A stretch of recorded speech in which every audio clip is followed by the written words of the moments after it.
Hi, everybody. I'm Don Stewart, and welcome to our second edition of Breaking News for this Friday, the 17th day of October, 2025.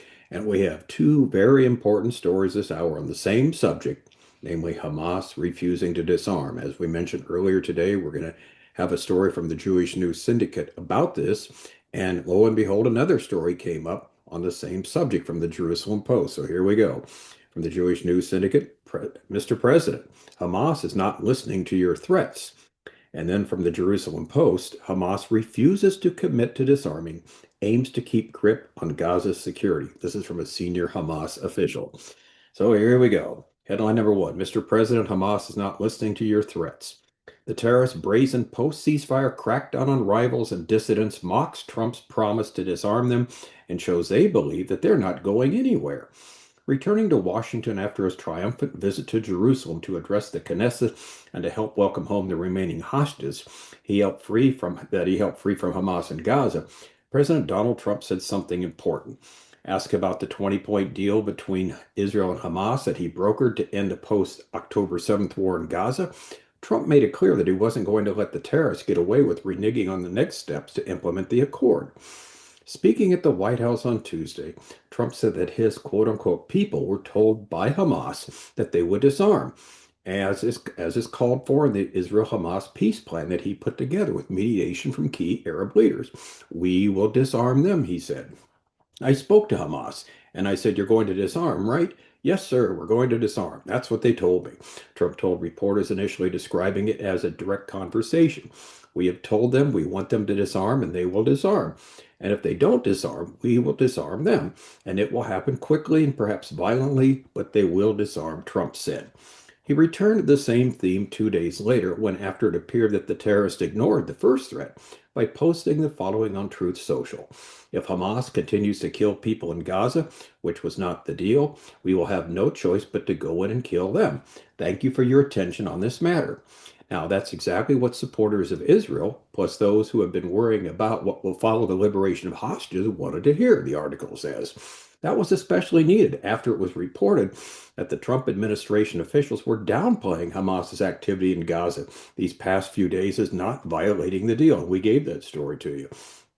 Trump deserves enormous credit for pushing through a deal that freed all the 20 of the living hostages who were kidnapped during the Hamas-led Palestinian Arab assault on Israeli communities October 7, 2023.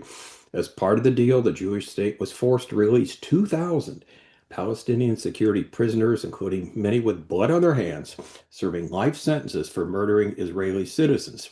Prime Minister Netanyahu also agreed to halt the efforts to eradicate Hamas in its last remaining strongholds and pull back the Israeli Defense Force to a line inside Gaza. But the essential provisions of the deal, outside of freeing the hostages, were that Hamas would disarm and relinquish power in Gaza. Only if that were accomplished could the threat of a revived Hamas-run Palestinian Arab terrorist state in Gaza be removed, and along with it, the guarantee that the Islamists could not make good on their promises to repeat the atrocities October 7th over and over again. Here comes the but. But the genius of the plan is also its weakness. Special Envoy to the Middle East Steve Witkoff and Jared Kushner, the president's son-in-law and a senior advisor to the first Trump administration, are being lauded far and wide as having carried out a diplomatic coup. As respected historian Niall Ferguson wrote in the Free Press, they chose not to follow the playbook that experienced Democrat diplomats and members of the foreign policy establishment have used in the course of their nearly always unsuccessful efforts to make peace in the Middle East. Instead, they treated the situation as they would a real estate transaction. This was the same pattern that Kushner used when pulling off the signature foreign policy accomplishment of Trump's first term, namely the Abraham Accords, in which 4 Arab and Muslim countries normalized relations with Israel and went on to build diplomatic, economic, technological, and tourism ties. They didn't say yes to surrender, and this is the key next heading. Yet their most recent success also hinged on the willingness to liberally interpret Hamas's response to Trump's terms for ending the Gaza war. In a crucial White House meeting with Netanyahu, Trump insisted on the Israelis agreeing to all 20 points. That included both the ones that were clearly in line with the Jewish state's war goals on the hostages and the surrender of Hamas, as well as the ones about which they were skeptical. The Netanyahu government took a dim view of the points about the mythical, non-political Palestinian Arab technocrats running post-war Gaza, as they well should. They were equally leery about the creation of an international body that would supervise the reform of the corrupt Palestinian Authority, in addition to the Strip's rebuilding and a peaceful transition that might eventually become a path to statehood. Yeah, they were rightly, take a dim view of all those. But here's the but again. At Trump's insistence, and with him bluntly telling them their international isolation was a problem they needed to address, Netanyahu gave an enthusiastic yes to all of it. But despite what Trump is saying, that wasn't Hamas's response. Their answer to his demands was yet but, not a blanket agreement. Now, if you recall, we've been saying that for the last few weeks, that ever since Trump, floated this 20-point, was 21 points at first, but 20-point peace plan, it was Hamas said yes, but Lindsey Graham made a point about that also. They're not accepting it. Netanyahu actually, when Hamas responded, recalled that he was about to broadcast that Hamas had rejected it, but Trump took it as a yes. Okay, so as we go on, they agreed to release all the living hostages right away, but they said that the terms of their dismantlement and surrender of power would have to be subject to later negotiations. Recall that? Yes, indeed, they said that, and Trump didn't seem to get the memo there. They gave away what most observers thought was their only leverage to stay in place, but they appear to have come to the conclusion that holding on to the hostages, as we've talked about before, was an impediment to their survival rather than the guarantee of it. By essentially satisfying the most urgent and emotional of the American and Israeli demands, that is, returning the 20 living hostages, they essentially put themselves in a much stronger diplomatic position. Equally important, the ceasefire and the partial Israeli withdrawal, and this is crucial, the partial Israeli withdrawal gave them a lifeline to rearm and retake control of those parts of the enclave that are now no longer in the hands of the IDF. Recall it got to the place before the ceasefire that the IDF, the Israeli Defense Force, had about 80% of Gaza under their control, but they moved back towards now just about 50%. All right, so next heading is Hamas's real answer. All this remains secondary to the basic conundrum now facing Trump. His threats about quickly and violently disarming Hamas are exactly what needed to be said, though it must be pointed out that it's obvious that any disarming of Hamas, no matter how expeditious or violent, would almost certainly be carried out by Israeli troops, not Americans. With its current behavior, making no secret of its reasserting control over every inch of Gaza evacuated by Israel, Hamas is sending a loud message back to Trump, and it clearly says that they neither care about nor believe his threats. And that's the key. Now, here's our comment. No right-thinking person believed that Hamas was just going to give up, just throw its hands. Okay, we give up, and that's the problem. They plan on staying in power. Look for them to drag out any negotiations that are conducted, if indeed there are any. So what does Israel do? Again, they're in the position where there are no good answers. Now, our next story highlights exactly what was said in this one. This came just an hour or two ago from the Jerusalem Post. Headline number 2. Hamas refuses to commit to disarming, aims to keep grip on Gaza's security. This is from a senior Hamas official. Hamas intends to maintain security control in Gaza during an interim period, a senior Hamas official told Reuters, adding that he could not commit to the group's disarming, positions that reflect the difficulties facing U.S. plans to secure an end to the war. Hamas's Politburo member, Mohammed Nazal, also said the group was ready for a ceasefire of up to 5 years to rebuild devastated Gaza, which guarantees for what happened, with guarantees for what happens afterwards, depending on the Palestinian being given the horizons and hope for statehood. Speaking to Reuters in an interview from Doha, where Hamas politicians have long resided, Nazal defended the group's crackdown in Gaza, where it carried out public executions on Monday. He said there were always exceptional measures during the war, and those executed were criminals guilty of killing, he said.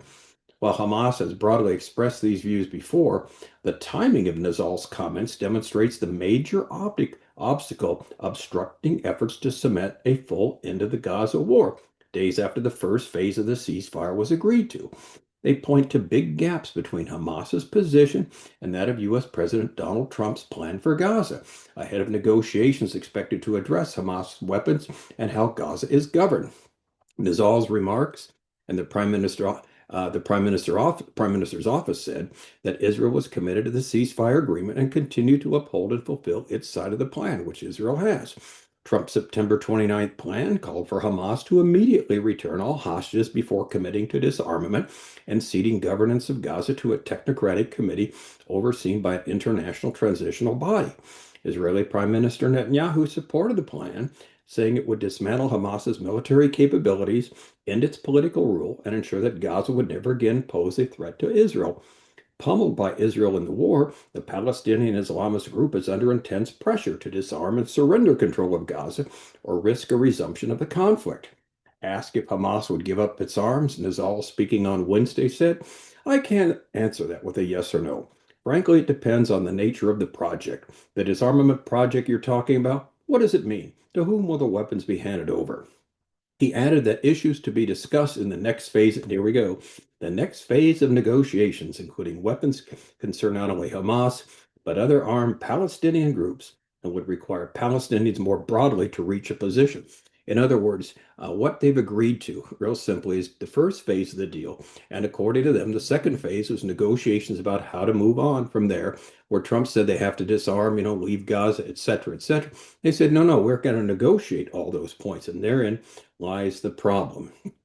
Asked for a response to Nizal's remarks, the White House directed Reuters to comments by Trump on Thursday.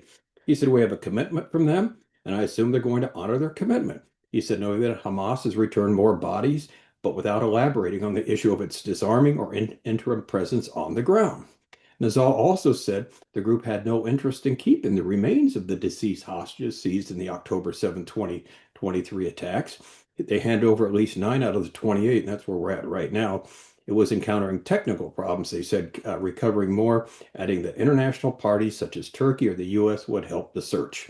A senior Turkish official said last week Turkey would take part in a joint task along with Israel, U.S., and Qatar and Egypt to locate the bodies. On October 4th, Hamas agreed to release the hostages and hand over the governments to a technocratic committee. But here comes the but again, but said other matters needed to be addressed within a wider Palestinian framework, and it did release all living hostages on Monday. Nizal said that phase 2 negotiations would begin soon. So on Tuesday, if you recall, Trump had said he'd communicated to Hamas they must disarm or they would be forced to. He suggested Hamas was given temporary approval for internal security operations in Gaza and has endorsed Hamas killing members of gangs. Noting Trump's remarks, Nizal said that there was an understanding regarding Hamas's presence on the ground without specifying among whom, indicating it was necessary to protect aid trucks from thieves and armed gangs. The armed gangs and the thieves are Hamas themselves, of course. This is a transitional phrase. Civilly, there'll be a technocratic administration, as I said. On the ground, Hamas will be present. In other words, they're not going anywhere. After the transitional phase, there should be elections, he said. Nizal said the mediators had not discussed with the group an international stabilization force for Gaza, which was proposed in Trump's ceasefire plan. Hamas's founding charter calls for the destruction of Israel. We've mentioned that many times. Although the group's leaders have at times offered long-term truce with Israel in return for a viable Palestinian state on all Palestinian territory occupied by Israel before the 67 war. In other words, they'll take East Jerusalem back, the Temple Mount back, the Mount of Olives, the Golan Heights, and all that. Give Israel this one little tiny part of land. And if you agree to that, a Palestinian state where we're right on your border, then we'll sign a peace agreement with you, which will be totally worthless. And Israel, of course, regards this position as a ruse. Nizal said Hamas has suggested a long-term truce in meeting with the U.S. officials and wanted a truce of at least 3 to 5 years to rebuild the Gaza Strip. The goal isn't to prepare, he said, for a future war, which is exactly what the goal is, to rearm, and reset and do it all over again. Beyond this period, guarantees the future would require states to provide horizons and hope for the Palestinian people, he said. The Palestinian people, as the article ends, want an independent Palestinian state, he added.